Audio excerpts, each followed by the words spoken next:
Relax. You'd better enjoy your last moment as a bachelor. Who are those people over there? Oh, friends of hers, I think, from that newspaper she worked on. I wish she'd hurry up. I'd like to get the gang back to the newspaper. Well, that's Claire for you. Even late at her own wedding. You know, I really hate the lizard. What do you mean? Well, I speak now as her editor, not as a disappointed suitor. Claire'd never make a newspaper woman, and you know it. Oh, I don't know. She dug up more hot social stuff than anyone the Tribune had had before. That takes talent. Personality, Hank, my boy, not talent. All right, so I appreciated her personality. You appreciated it. I was the one that brought her to your attention when she was only an $18 a week steno from a hick town. Remember? Very touching, Al. You can put that in your memoirs. She's marrying Hanneman now. Listen to the frustrated lovers. You know, if either of you guys had made furnaces instead of small talk, you might be in Hanneman's shoes now. Have one of mine.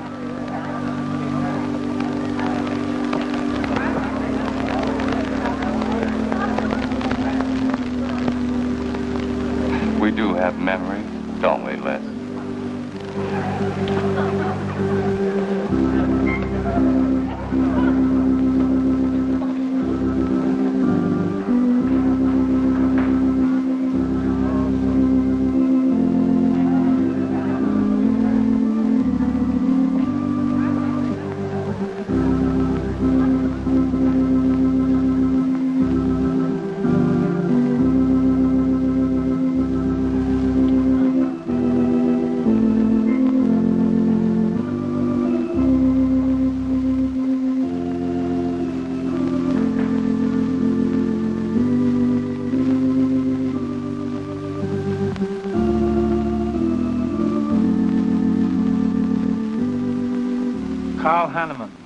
Wilt thou have this woman to be thy wedded wife, to live together according to God's ordinance in the holy estate of matrimony?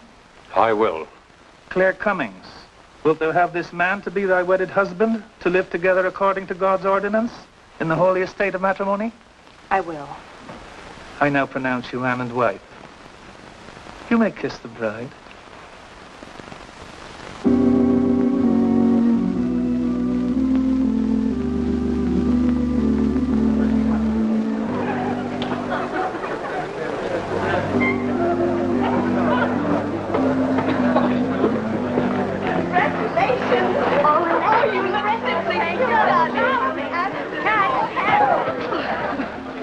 Don't tell me I'm going to lose another employee. Don't worry, Mr. Doyle. I don't even have a boyfriend. We better go in now and cut the cake. We'll have to hurry, darling, if we expect to catch that plane. I'll be right in. I just want to say my goodbyes to a few of the gang. All right, but hurry. Thank you. Thank you.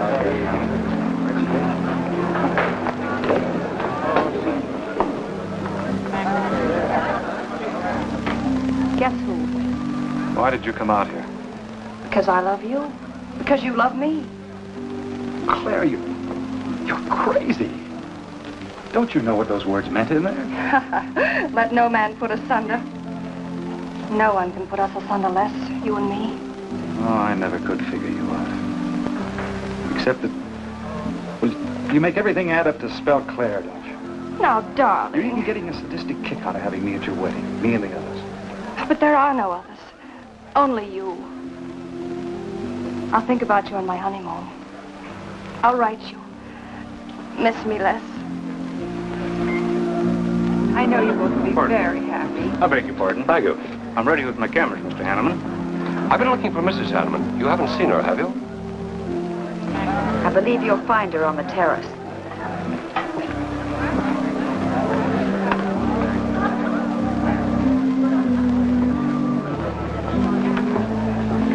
Carl, why aren't you entertaining the guests? I've been waiting for you, my dear.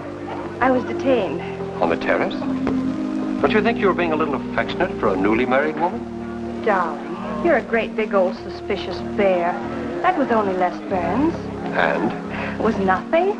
Just a friendly goodbye kiss. Les did so much to help me with my newspaper career. Why, he's like a brother. You're the only man for me, darling. Ever. They're waiting for us. Shall we cut the cake?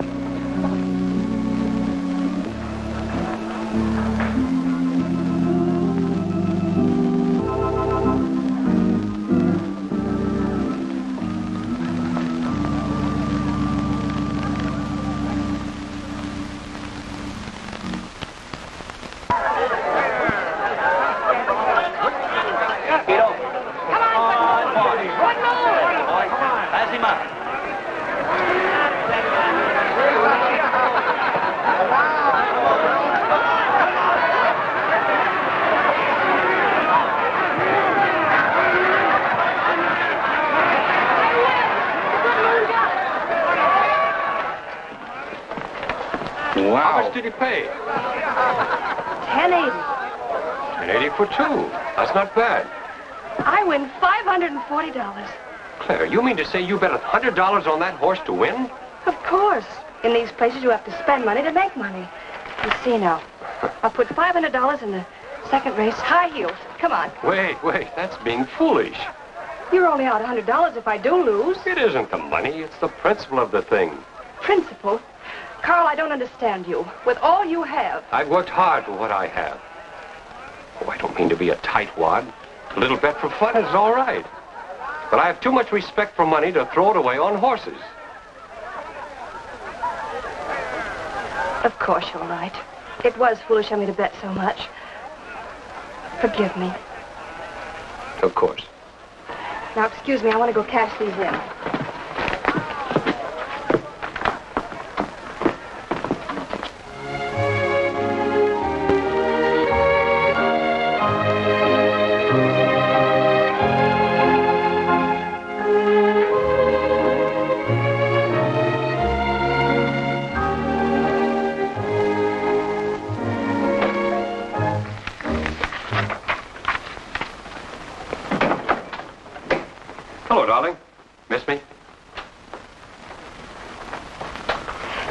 Soon, Carl. Oh, he went to the barber shop.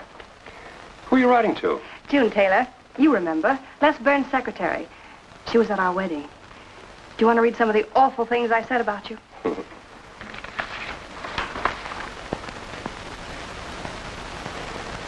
It's hard for me to believe that I'm so lucky as to have a woman like you in love with me. It's true, darling. Every word of it. I'm sorry, Claire.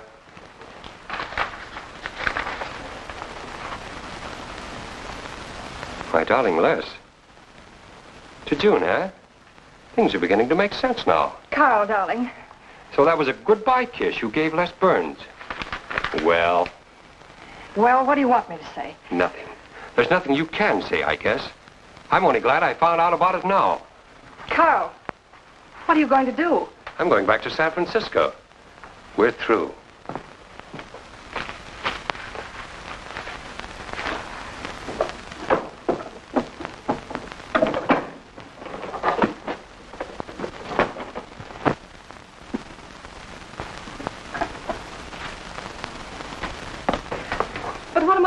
Carl. I don't care what you do.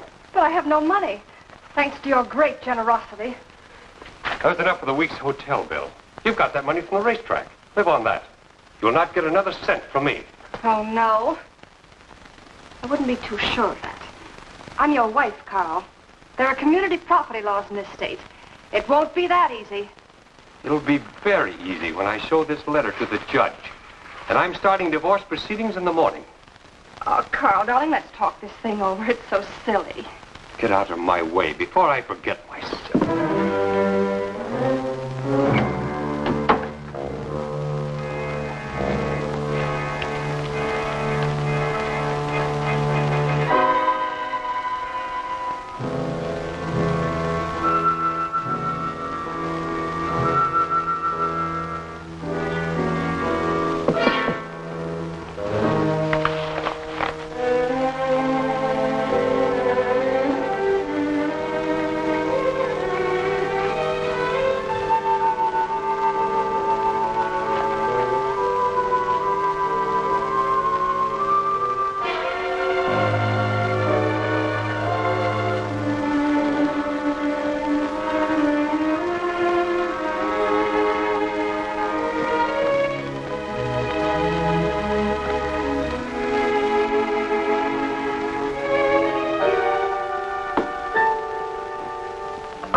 Please connect me with a house physician.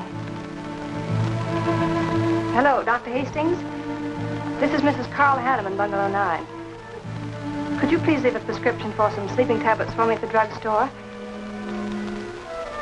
I'll be needing them right away. I'm turning in early. No, that won't be necessary. I'm going out for a bite to eat, and I'll pick them up later.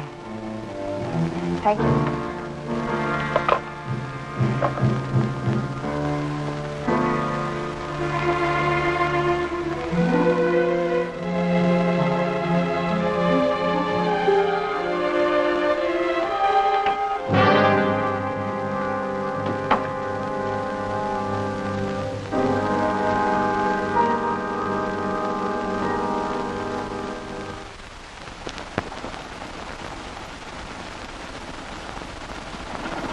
I want a new set of plugs in 42. Okay, Blackie.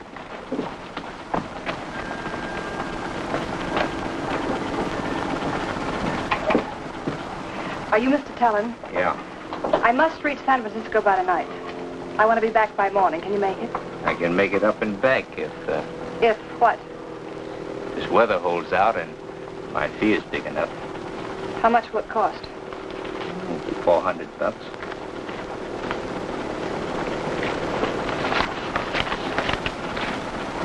Why 5? I said 4. I know you said 4. I never made this trip. You never saw me. Understand? Sure. I don't even want to know your name.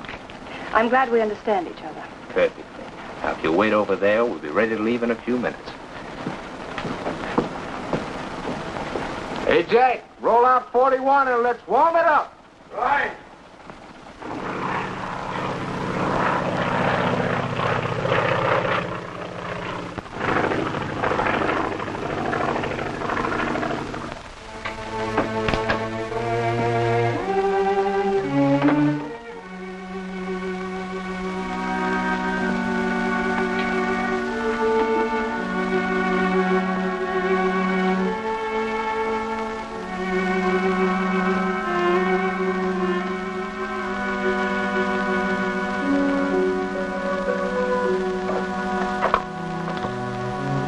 Room service, please.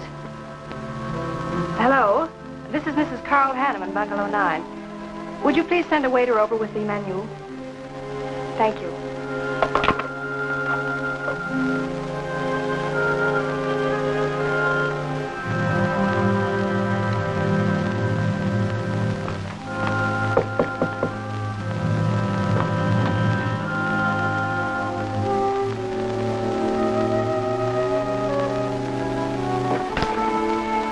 Good morning, Mrs. Hanneman. Good morning, Victor.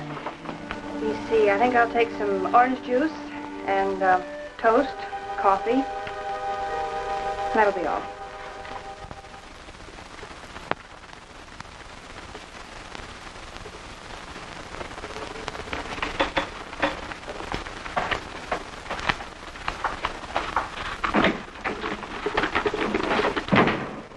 How was the ball game? That was no ball game. It was a track meet. 12-0. This all the mail today? Yes. By the way, I meant to ask you sooner, but I'm going to have a little dinner party tonight for a couple I know. You're invited if you're not doing anything. Well, sure. What's the occasion? They're going to be married soon. They're awfully nice kids. Married. And the trouble will really start. Mr. Burns' office. Long distance calling. It's Mrs. Hanneman.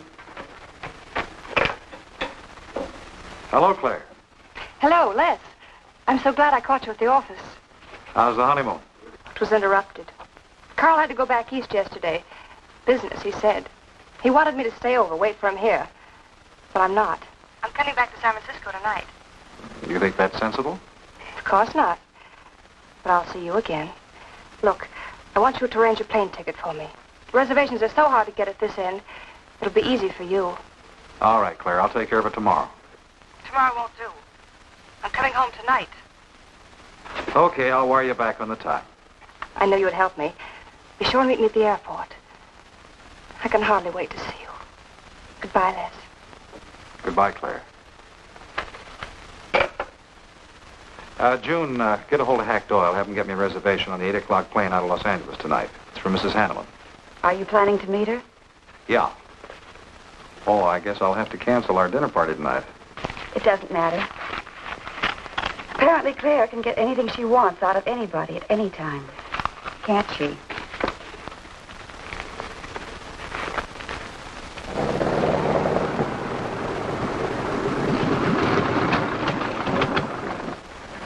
I never thought I'd be back with you so soon, darling. It's wonderful. It's crazy. Then why did you meet me? I don't know. I do. Because you still love me, don't you, Les? I'll get over it. I hope Carl stays in New York for a long, long time. That seems a bit odd. He didn't arrange his business affairs so they wouldn't interfere with his honeymoon. Yes, I thought so, too. You certain you and Hanneman didn't have some trouble? What kind of trouble could we possibly have had? Quarrel of some kind? Perhaps over us? Now, wouldn't that be ridiculous? Getting him some reason to doubt me just so soon after we're married? What do you think you're doing now? You don't feel sorry for Carl, do you? No. No, I don't. But I should. Look, let's forget all about him. For a few days, anyway. Take me home, I'll change, and you can take me out to supper. Claire, I'd rather not go to the house. But I must freshen up, darling. I really must. You want me to be beautiful, don't you? Just for you? You are beautiful. See? There's nobody home.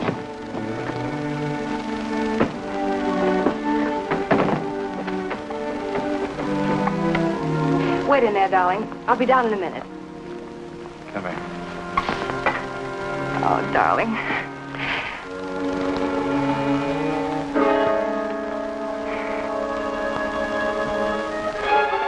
Les, what is it? Stay here.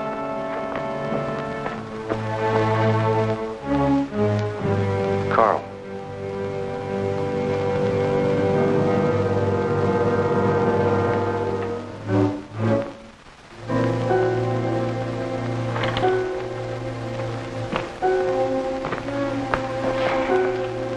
Suicide. But why? Oh, poor Carl. Claire, I thought you said he'd gone to New York. That's what he told me. I don't understand it. Why should he do such a terrible thing? You probably know as much about that as anyone. It's going to be one of the first things the police ask you. You can't stay here, darling. I'll take you over to Hack Doyle's. Where's your telephone?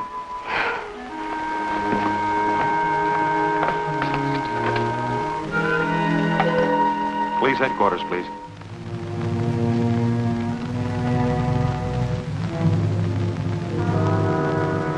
I thought of you and Hack right away, Mamie, and brought her over here. I hope you can put her up for tonight. Oh, of course. You can stay as long as you like, Claire. Thank you, Mimi. You're very kind. It's just too incredible. If you'd had any earthly reason. We were so happy. So very happy. And now there's... Oh, Hack, Claire's going to stay with us for a few days. Good. Plenty of room. The police are over there now. Murdoch said he'd stop by here later. You sure it was suicide? Fairly sure. The man in Hanneman's position, a beautiful wife and all that money? I don't get it. I don't either.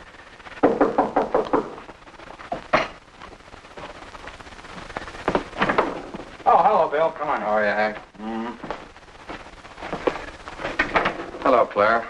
Hello, Bill. Sorry this had to happen to you. Sit down, Captain. How about a cup of coffee? Thanks, Miss Doyle. I won't annoy you for long, Claire. Just a few questions, routine. You know how it is. Of course. Les gave me most of the details over the phone. Your husband, by the way, has been dead for nearly 24 hours. How did it happen that Burns met you at the airport? He didn't happen to. I phoned him from Los Angeles. How come? Well, I was arriving late and alone. I knew Les would pick me up. Do you have any theory as to why your husband came to San Francisco after telling you he was going to New York? No. I didn't know anything about the business. The gun, of course, was Hanneman's. We checked the serial number. Funny there are no powder burns on the coat. Bill, a suicide doesn't always press a gun against his body. In that case... There would be no powder burns, I know. Do you know of any reason why your husband should have taken his life? No, I don't. Anything wrong with his health? Not that I know of. But that could have been the reason. Had you quarreled? Oh, no. No, we never quarreled. Believe me. Throughout every minute of our married life, we were supremely happy. The entire week, huh? Well, that's all for now. I may want to talk with you again later. Where will you be? Right here with us. Thanks. Bill. Yeah? You, found fingerprints on the gun, of course. I mean, Hanneman's prints. Clean as a whistle.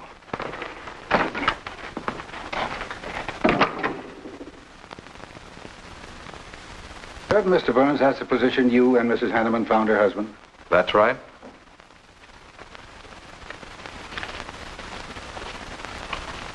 One more question, Mr. Burns. Your testimony at the coroner's inquest said you touched nothing. That's true. Then how did you know the man was dead without feeling his pulse or heart? Mr. Chalmers, I've been around enough to know a dead man when I see one, especially after 20-some-odd hours. You assumed that Mr. Hanneman committed suicide. Why? Well, everything points to suicide. Not in my assumption, Mr. Burns. Mrs. Hanneman, you say you saw your husband alive on Monday afternoon, and then the following night, which was Tuesday, you saw him again. Yes, but he was dead. I've told you everything. You don't need a weather vane to see which way this wind is blowing. Was it customary for the servants to take a vacation whenever Mr. Hanneman left on a trip and leave the house empty? Well, I don't really know. I didn't give orders to the servants. Carl, Mr. Hanneman ran the house. I hadn't moved in yet. I see that you also assumed that this was a suicide. Naturally, it couldn't have been anything else. That's what Mr. Burns said. According to the police scientific detection laboratory, the pistol found near the body was the one used in the death of your husband. But they found no powder burns on the clothes of Mr. Hanneman, nor fingerprints of any description on the gun. Furthermore, it was brought out that Mr. Hanneman couldn't have fired the gun because in making certain tests of his hand for traces of powder marks, none was found. Just what are you driving at? Simply this. Carl Hanneman was murdered. But unfortunately, I haven't enough evidence to hold either of you. You were out of town, and your alibi was proven. You're free to go. But let me give you a tip. I'm not buying any suicide theory, so the case will remain open. See you later, Ed. So long, Hack.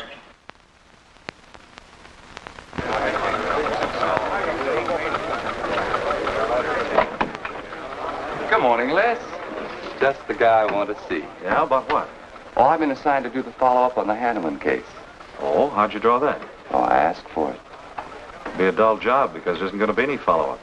Just an ordinary suicide. Are you kidding? I never smelled an odor of fish so strong in my life. No fingerprints on the gun, and you call it suicide. So what? What makes you so sure? Can you give me a good reason for Hanneman killing himself? No, I can't. Perhaps he thought he had a good reason. And perhaps he didn't. So meanwhile, if I can dig up a plausible motive... Who asked you to dig up a motive, plausible or otherwise? I said, if I can dig up a motive, I'm willing to accept suicide. But if I can't, then it'll have to be murder. Still carrying the torch for Claire, Hyle? Not anymore. But somebody sure fixed it in a hurry for you to get Claire again. That's a nasty crack. So meanwhile, chum, walk a straight line. Or you'll have people thinking you took a shot at Hanneman. You got a lot of work to do, Al. You're so right, boss.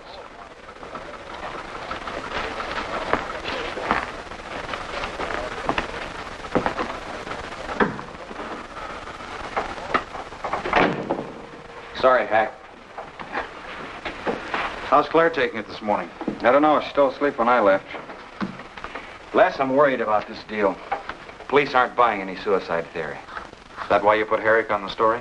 Maybe. He might dig up a suicide motive. What's your slant? Well, Hanneman killed himself. Nice try, Hack. You're about as subtle as a punch in the nose. You think Hanneman was murdered, don't you? Maybe I'm protecting someone. It's possible. But I'd like to protect someone if it isn't suicide. Like who? Like you. Who had a better reason?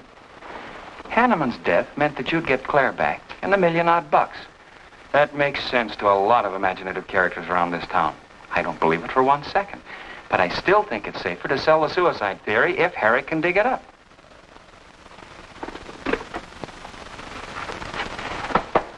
Thanks, Hack. But I didn't do it. Yeah. Send him in. Was Claire on the job? Hello, Benson. What's on your mind? The DA would like to see you gents in the morning. Says it's important. About 10 o'clock. What's he want us for? Don't you know? Mrs. Hanneman's already got her invitation. See you tomorrow.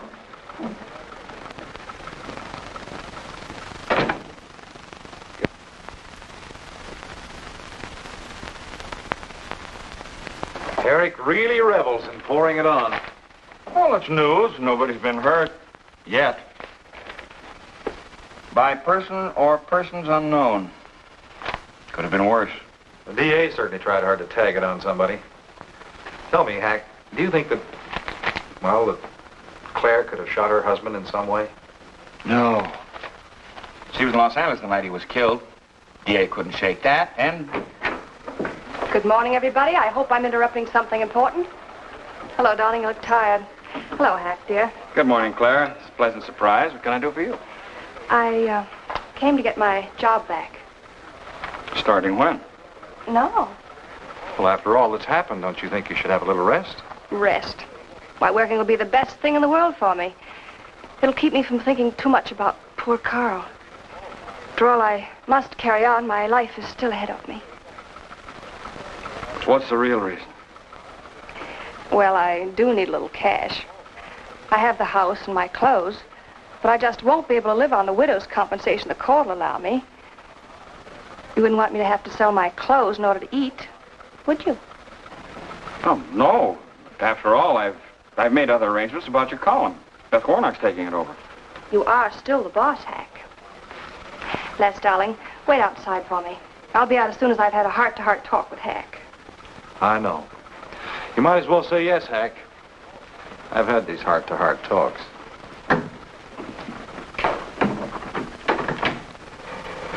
You will let me stay, won't you, Hack?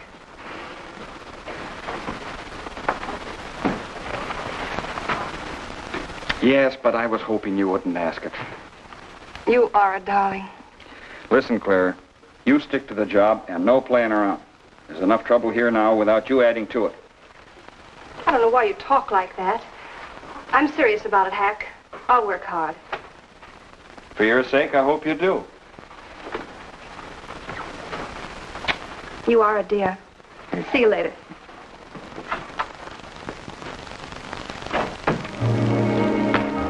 Well, see you later, Al. All right. Hopefully you're friends. Yeah, old friends.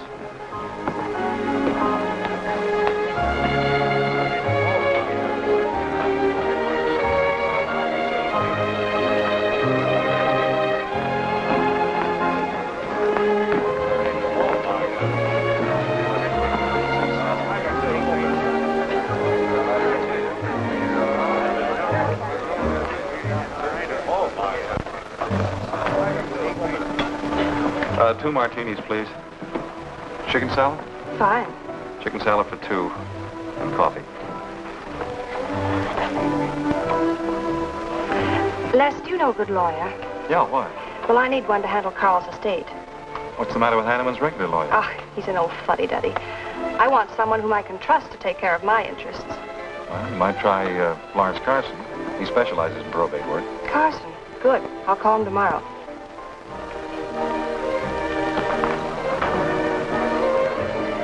Do I know that man over there? You should. It's Stanley Mason. Our paper's backing him for Congress. Of course. Why, the pictures on his campaign posters don't do him justice. You know, I never could figure that guy. Every time I see him, he's with a different girl. So? Oh, we'll have 4 Manhattans. Make them half French and half Italian vermouth. We'll order later. I'll look after them personally, Mr. Mason. Thank you. Stanley, isn't that Hanneman woman over there? Yes, she's very attractive, isn't she? Well, if you like the type. Why wouldn't he be a good man to handle the estate? No. He's too tied up with his election campaign. What are his chances, Les? I'm going to Washington. Pretty good. Why? That makes him important. I've got to have someone with influence. He looks like the kind of a man who could get things done quickly. Capable enough, I suppose. Probably make a good representative. Personally, I just don't go for him. I want you to introduce me to him. You can do better. Oh, darling, don't be stubborn. I want to meet him. When you want something, you want it right now, don't you? You know what I really want, Les. I know. A fine old name like Hanneman, carload of dollars, social position, the tops. You're forgetting the most important thing. Am I? You see, that's just the frame. You're the picture in that frame. What's that about a frame? Sergeant Benson, won't you join us? No, but Burns here can join me. Been looking all over for you. The captain wants to have a little chat. Now. What is this, a pinch? No, just an interview. It won't take long. It's too bad you couldn't have found me at 10 o'clock this morning. I was in a dentist's chair. I'm sorry, Claire. It's all right, darling. I'll wait for you here.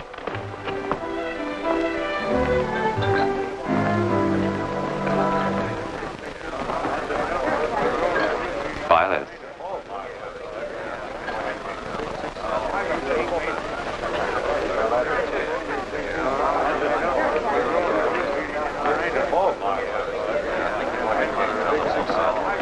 Hello, Al. Don't tell me they finally grabbed Les for murder. Wouldn't you like to hear me say yes? Yes. Well, don't stop the presses. Yet. You're the most composed dame I ever saw. I don't believe you give a hoot whether this case ever gets solved. Oh, but of course I do. Really. Say, Al, how well do you know Stanley Mason? Quite well. I've planted some of his propaganda. You can do me a favor. A big favor. I want to meet him. Might be a good idea. I remember I once introduced you to a fellow by the name of Les Burns. Promptly lost you. Excuse me.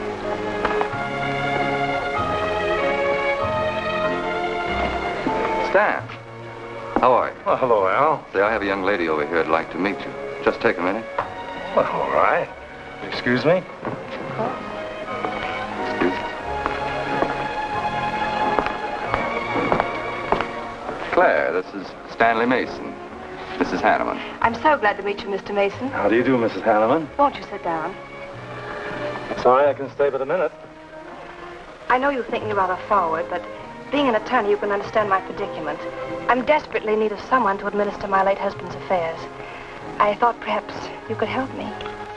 Well, I hadn't intended on taking on any more work this summer. My campaign requires so much attention. However, supposing you come to my office at, say, 4 o'clock, we can at least talk it over. Oh, thank you. I would appreciate it. Here's the address. So, until then... Oh, excuse me. Sorry. Thank you, Al. Don't mention it.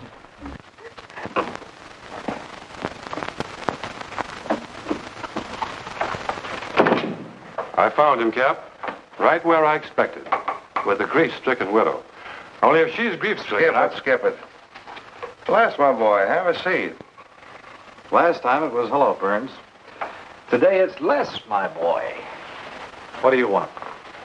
You know, I just wanted to chin a bit with you. Oh? I didn't know I was that interesting.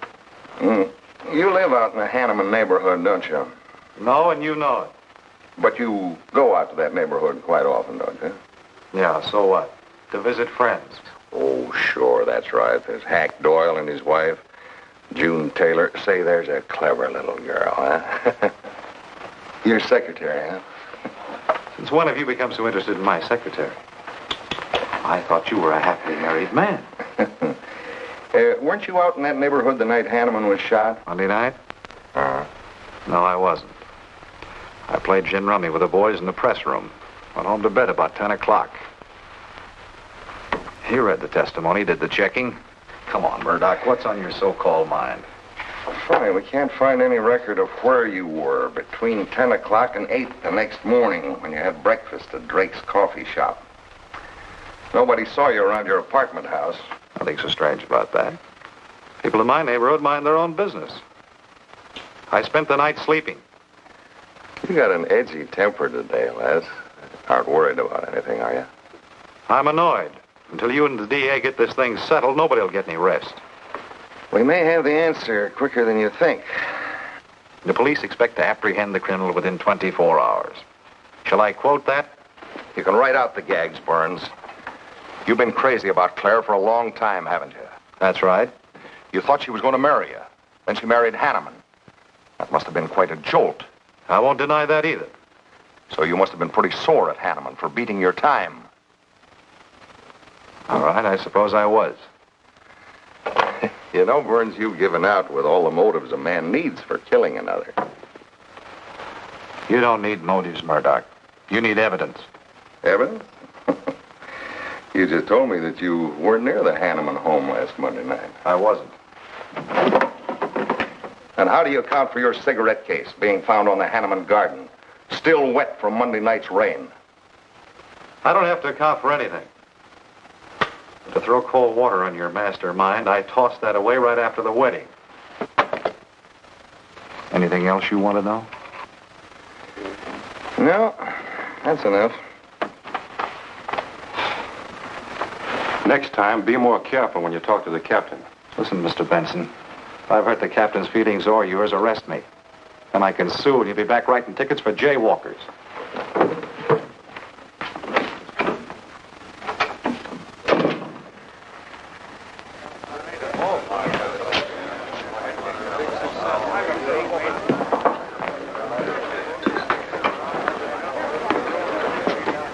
You rent that stool by the month? Well, Lester. Where's Claire? Oh, Claire isn't here. She had an appointment. Did she go back to the paper? No, about this time, she should be walking into the inner sanctum of that courageous and fearless champion of the people's rights. That distinguished candidate for the Congress of these United States. Mr. Stanley Mason. You sound like you're on Stanley's payroll. I introduced them. You seem to have a talent for that sort of thing. Thank you. I believe that's all the information I need, Mrs. Hanneman. I can't possibly find words to express my gratitude in your consenting to help me. Oh, believe me, it's a pleasure. A little pressure in the right places should settle the matter quickly for you. Thank you again, and good luck in the elections. Oh, thank you. I suppose you'll be leaving for Washington immediately if you do win. Yes, if I win. You will. I know you will. Well, I really must be going. Oh, can't I drop you off somewhere? I'm sorry. Not this evening. Mr. Burns is taking me home. He's the gentleman you saw me with today. I'll call you tomorrow. Perhaps we can have dinner and talk some more about your problems. Splendid. Goodbye.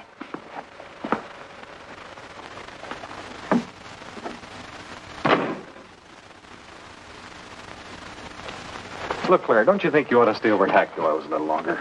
Might be unpleasant. Oh, don't be ridiculous. Come on. Oh, Robert. Good evening. Good evening, Mrs. Hanneman. We weren't expecting you home. We've made no arrangements for dinner. I've had dinner. Please take my bags to my room, and you and Christine take the evening off. I shan't be needing you. Thank you. Oh, Mrs. Hanneman, I just wish to say on behalf of Christine and myself that we're pleased that you're home, and we'll do everything we can to make you happy. Why, thank you, Roberts.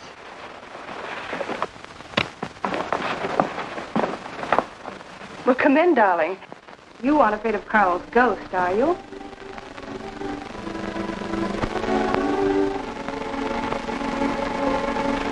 You'll never be happy here, Claire. Nonsense. I've done a little refurnishing.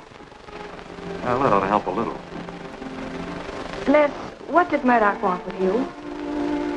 You had an idea I might have paid a visit here Monday night. You didn't, did you? Of course not. It also seems I had a motive to kill Carl. But of course you did. If you were that kind of a person. Murdoch's only fishing. Well, he knows I've been in love with you for a long time. I told him. You told him? Why not? It's true. You want them to keep working on you, so they'll stay away from me. That's it, isn't it? Yeah, that's it. I said I'd stand by. And you have. And I love you the more for it. You know I do love you, don't you, darling? I think you do, Claire. In a peculiar, mixed-up sort of way. I never should have married Carl.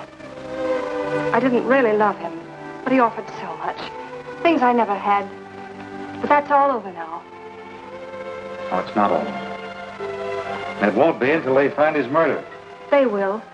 And there'll be nothing to keep us apart again. Ever. If I could only sell myself on that. You've got to, Les. You've got to.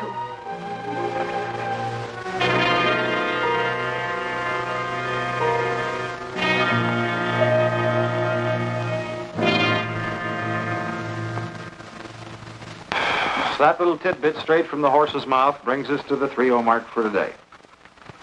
See you around about this time tomorrow. Les Burns. You're pretty sharp today. That's the best column you've done in 2 weeks. Thanks. You say so, it must be all right.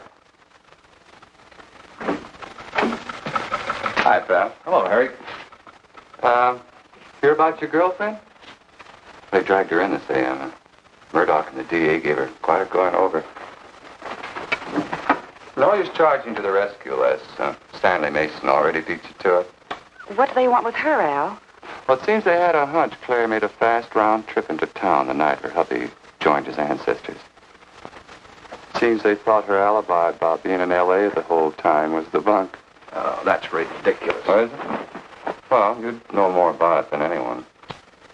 Jones, put that through, please.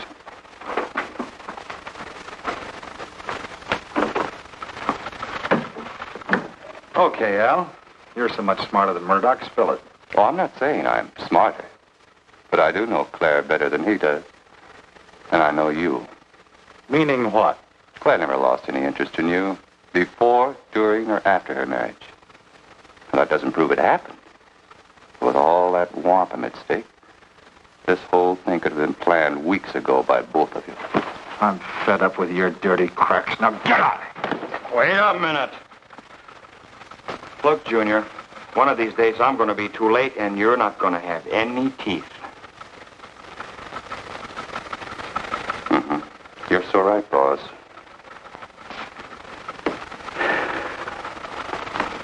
What's wrong, Les? Nothing. Forget it. The way you want it? If anybody wants me, I've gone for the day. Have one for me, too.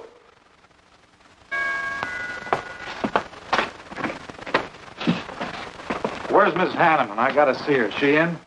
Why, yes, but she's going out. This is important. What's the trouble, Les? Oh, I've been trying to find you all afternoon. You didn't get back to the paper. Where were you? I was with Mr. Mason. We were talking over the estate. Oh. Looks like you got some more talking to do. It's really only business, Les. Come in, but I can only see you for a moment.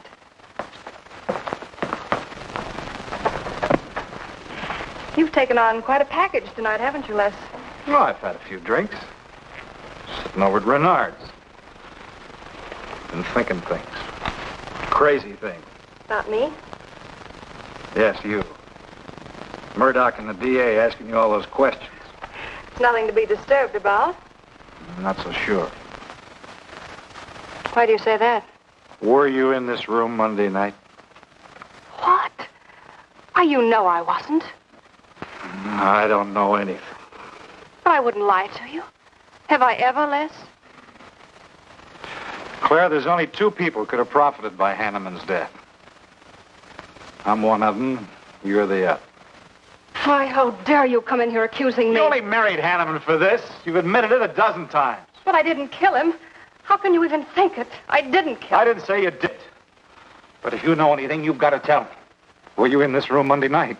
No. You might have come in, seen someone. I've got to know. Stop shaking me. Then tell me the truth. Let go of me. I thought you were going to stand by me. Why, you're drunk. I'm only trying to help you and me. Ha. Help me. You're accusing me of murder. How do I know you didn't kill him? You were in town. Claire. I've as much right to accuse as you have. But I'm not accusing you. Get out of this house. I once said I couldn't figure you out. I can now. You're not a normal woman. You're not warm. You're cold, like ice. Yeah, like ice. Blonde ice. Get out of here.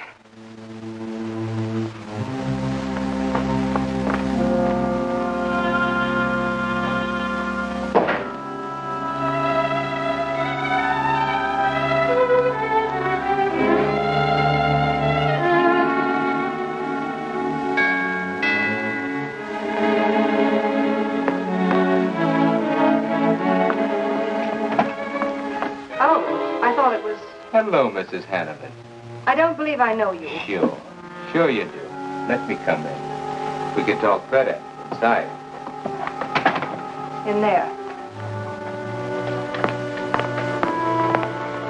Now, what do you want? And I saw your picture in the paper, and I found out who you were. I figured we could make a deal. Deal?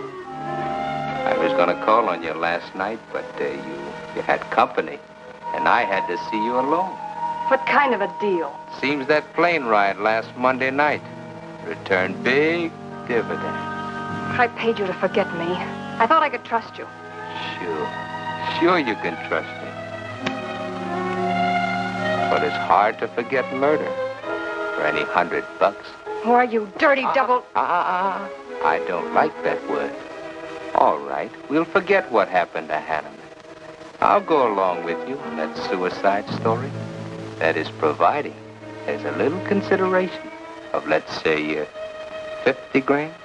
$50,000? Why, I don't have that kind of money. This estate's in probate. I won't receive a thing for months. I can wait. But in the meantime, I'll take this. I know a little man who'll lend me money on it. All right. Just don't come near this house again. But I will keep in touch with you. Quick, out the terrace door. And don't forget, Mrs. Hanneman, I'm not kidding about that 50G.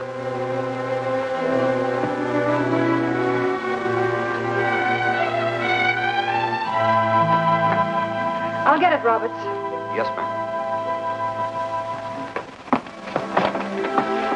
Stanley, darling. Thank you. Well, he isn't at Bernhard's either. Oh, I hope nothing's happened to him. He'll turn up when he runs down or runs out of dough for drinks. Say, you write his column all by yourself? Somebody had to do it. I hope it's fit to print. It's good. Nice of you to cover for him, too. Do you really think he's all right? Sure. I'll find him later. Don't worry about Les. He's probably getting more poison out of his system than he is into it. I hope.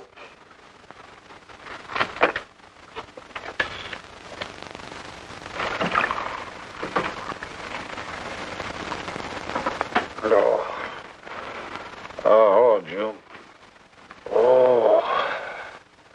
See if you can give me another head, will you? This one's not going to do me much good. You certainly had a little trip for yourself. I guess so. What day is it? Tuesday. Holy mackerel. What happened to Sunday and Monday? I took care of them for you. Oh, you would. Who found me, Hack Doyle? No. Claire. Claire? Mm-hmm. You were trying to convince the doorman at the top of the mark to let you out on the roof. It was the only way to the moon. Oh, brother. The moon? Looks like I wanted more than a little trip. Here, drink this. It'll make you feel better. Guess I've been the horrible example, huh? You no doubt thought you had a big reason for getting tight.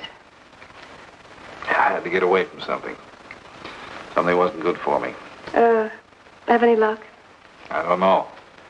I'll never go into this again, I can assure you of that. June. Well, I guess I'd better get back to the office. Well, thanks a lot for looking after me, June. I'll be down after a while, if I can make it. Don't hurry.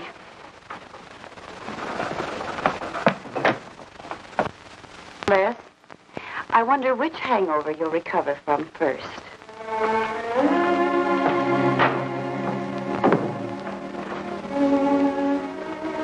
I thought we were all washed up, Claire. Les, for everything I said the other night, I'm terribly sorry. I guess I was a little mixed up myself. Forgive me, darling. I must have been out of my mind to say such awful things to you. I realized the truth later. You were afraid for me because you loved me. That was it, wasn't it? Yeah, maybe it was. I just couldn't believe that. Look, let's forget all about it. We know there's nothing to worry about. There never was. We know that, don't we, Les?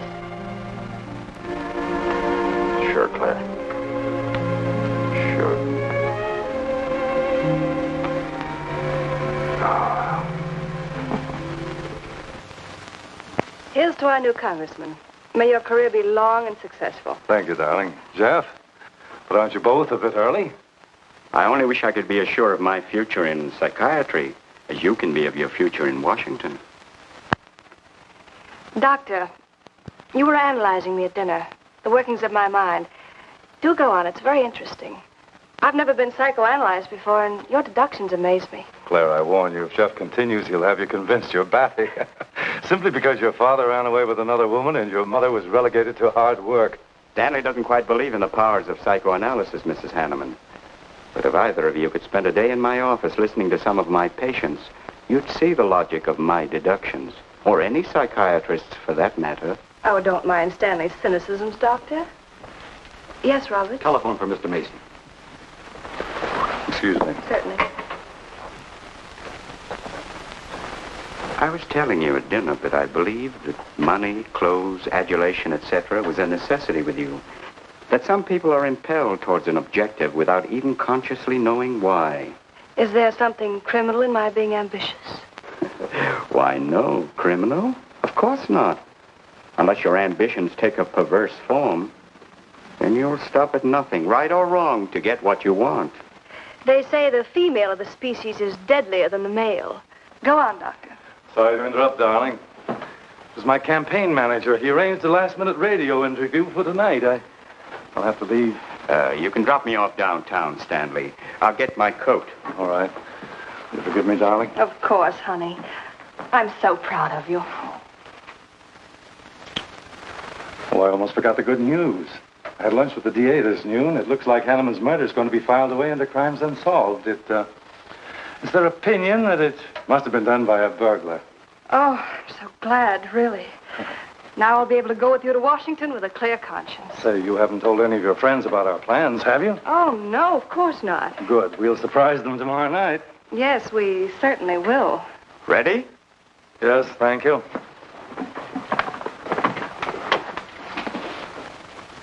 Good night, Claire. Good night. Mrs. Hanneman, please don't take my mental probing too seriously. You're a very charming hostess. So don't worry. I never worry. Good night. Good night.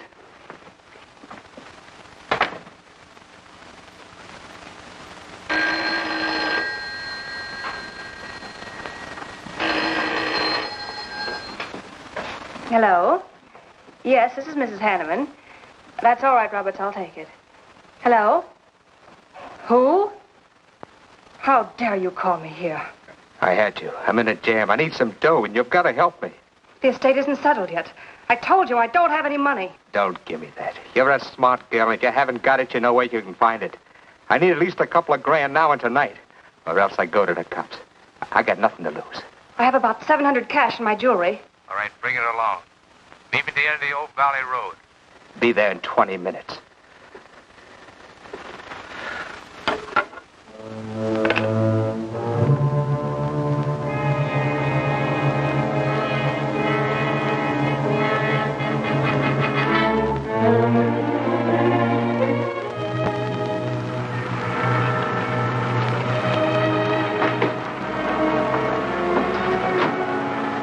Did anybody follow you? No, Then stop being nervous. I'm not nervous. You are. All right, give me this stuff and let's see if I can use it. These look all right. I got into the bookies for a couple of grand. They're bad little men. And I've been stalling. Tonight they told me, pay off or else. They wouldn't kill you for $2,000. They'd kill for a lot less. That's why I had to put the bite on you. Thanks, Mrs. Hanneman. I wouldn't double-cross anybody. Not unless I had to. I wouldn't double-cross anybody either, Blackie. Unless I had to.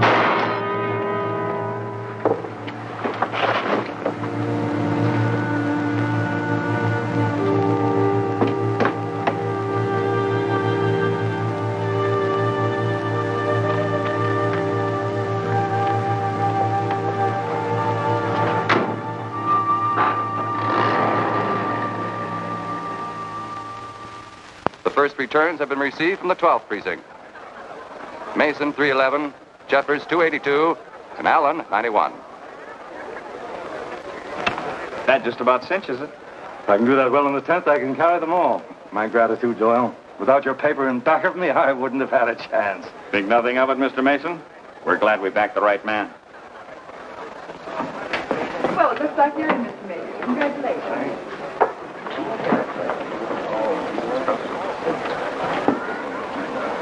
Seen Les and Claire yet tonight? No, I guess she's waiting to make her grand entrance. It's about 100 times you've asked for them, huh? What gives? Nothing?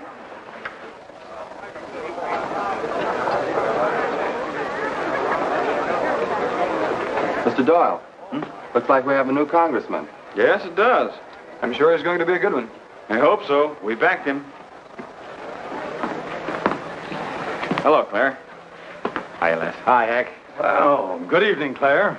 You look stunning, as usual. Thank you, Stanley. Oh, hello, Les. Thanks for being Claire for me. Lead in the 18th precinct, which have just Big finished. night, huh? In third place is Jeffers with 162, Allen with 142, and Mason 300 even. That's how big it is. Come on, Claire. I want you to meet some folks. You'll find drinks in there. Look, Les, there's something on my mind. I want to tell you about it. You better have a drink first. Sure.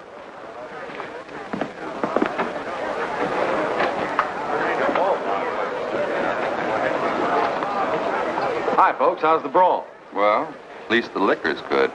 Well, Junie, aren't you a pretty thing tonight? Well, it's about time you noticed me. The trouble with you men is you always have ink in your eyes down at the office. Have a fresh one? No, thank you. This will do. Les. I'll talk to you for a minute. Excuse us. What gives?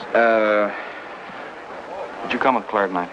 No, I came with my Aunt Martha from Penobscot. No, I'm serious. You saw her come in with me. You better get her out of your system, but right now. What are you talking about? Things are fine with us now. She couldn't be sweeter. You should have seen her earlier, helping me get things ready for that little party up at my place tonight. How about a speech, Mr. Mason? We haven't had one. Come on, Stanley. Yeah, give us a speech. That's all I need. Now, wait a minute. Speech, all right. If you want a speech, you shall have it. Ladies and gentlemen, I want to introduce to you a very lovely young woman, better known to you as Claire Cummings. I am happy to announce that she has bestowed upon me the great honor of consenting to become my wife. This is a dirty, low-down trick, but I'm glad it's happened. Someday I'll tell you why.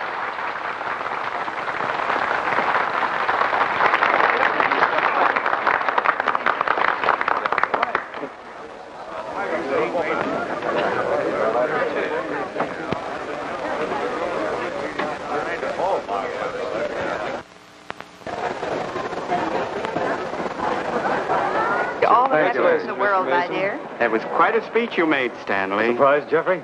Aren't you going to congratulate us, Doctor? It's customary. Hate to take you away at this moment, Stanley, but there's something I must talk to you about. It's important. But of course, Jeffrey. Will you excuse us? I know you'll enjoy living in Washington. When do you plan to have the wedding?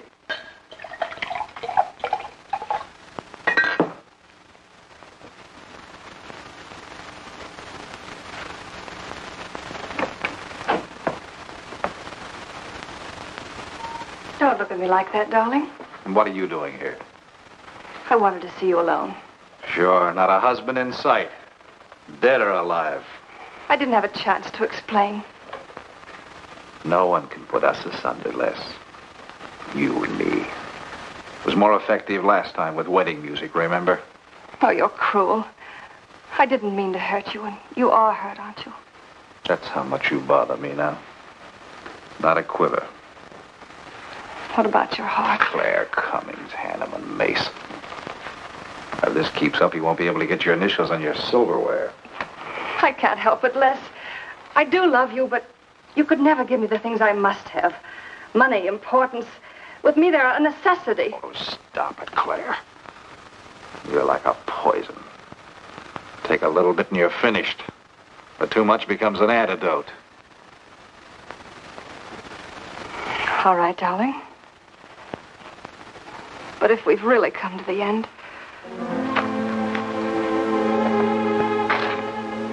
Stay. Stanley. Do you mind, Burns?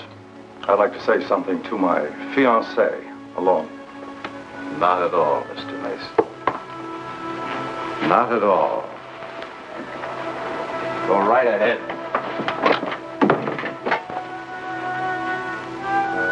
The congratulations are hardly over before I find you in the arms of your old sweetheart. That was a stupid remark. I had to say something to him, didn't I? So you didn't tell him earlier. You said you were going to?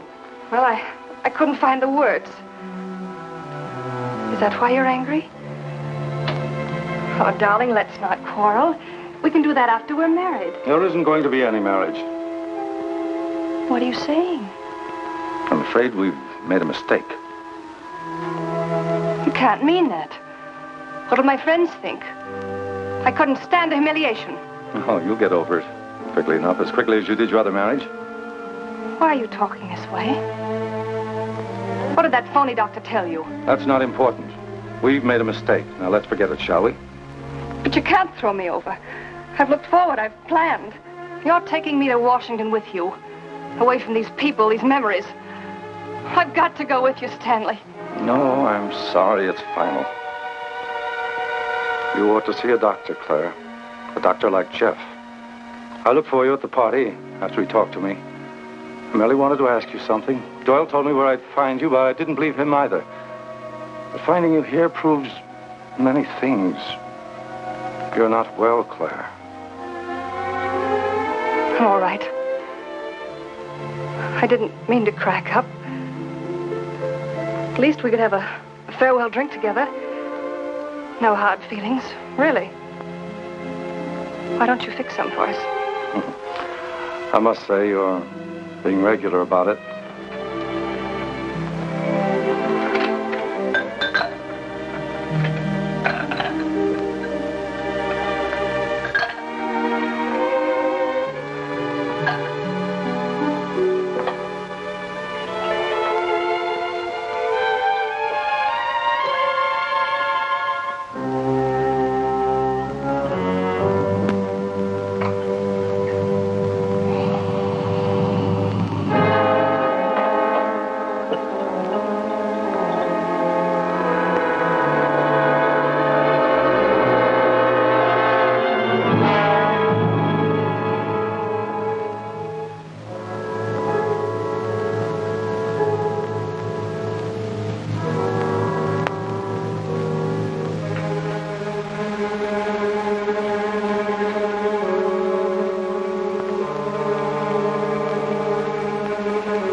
Claire. What have you done? I did nothing. You killed him, Les. I killed him? Don't you remember? You came in just a few minutes ago. You saw us talking. You looked funny. Crazy. You said you were going to kill Stanley because he stole me from you. So you picked up the knife and you stabbed him. You're out of your mind. No, I'm not. You're insane. No. No, I saw you do it. You dropped the knife and you ran out the door. I tried to stop you. Came in just a few minutes later. Right now. You murdering little idiot. Let's don't. Mason, you won. Alan just conceded the election. You're going to. You're gonna go. You really made it on its minute right there.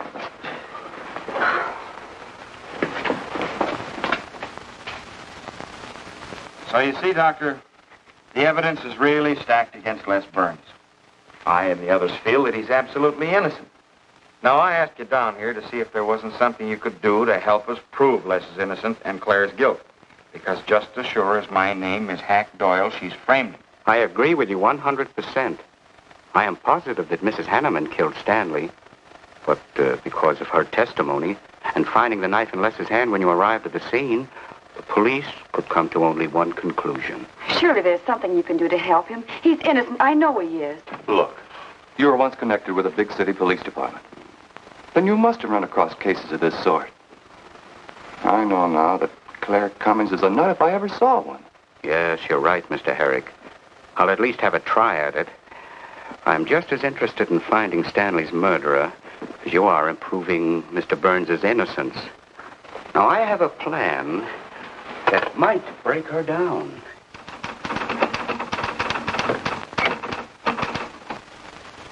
Well, good morning, Dr. Clippinger. To what do I owe the pleasure of this visit? It's no pleasure for me, Mrs. Hanneman, I assure you.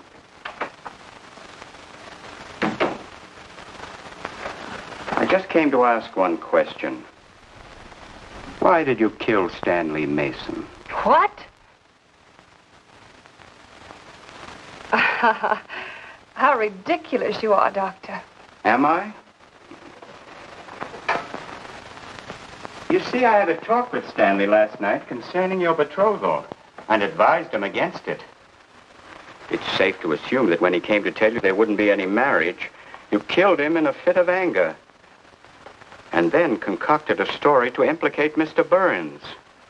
It's the most absurd accusation I ever heard. You seem to forget that Les Burns' fingerprints were found on the knife and that he was seen standing with it in his hand. But please have all the facts, Doctor. Not all of them. All they need to convict Les Burns. Do you mind if I finish my column? No. Why, no.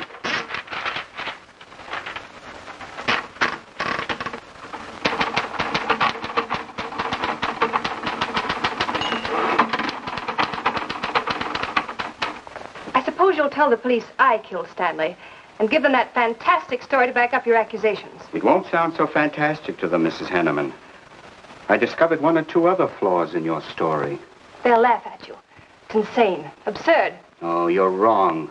You see, I've spent my life delving into distorted minds like yours.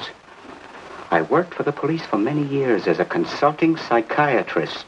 You sound more like a hypnotist. And I'm quite fed up with your insane theories.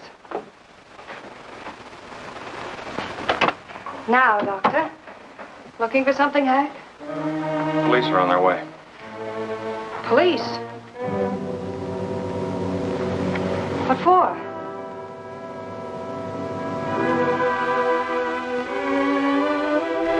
Oh. I see the three of you dreamed this one up.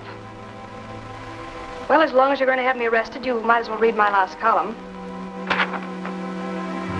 Go ahead, read it, Hack. Read it out loud. I killed Stanley Mason. I killed Carl Hanneman.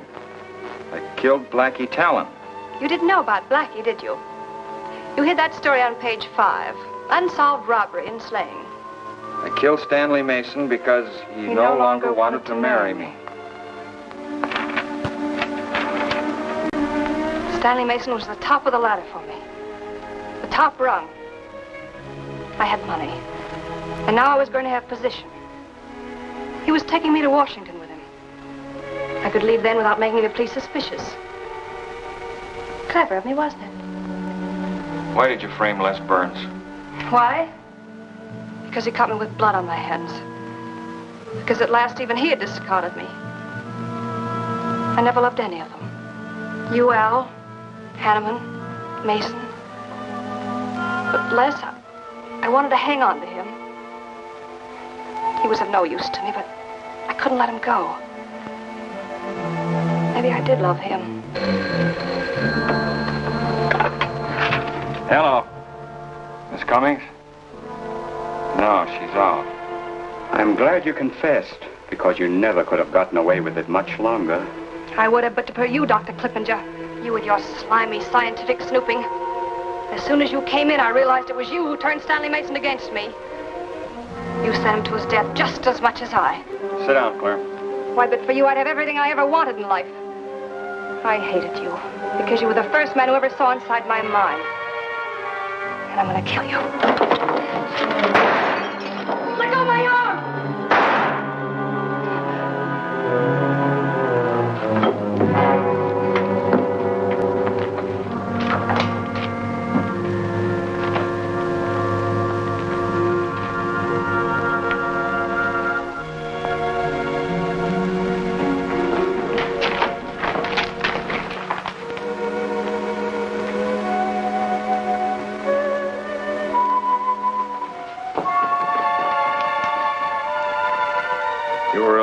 Murdoch? Well, it was probably better this way. I can scarcely believe it. A woman as beautiful as that. You didn't know her very well. None of us really knew her very well.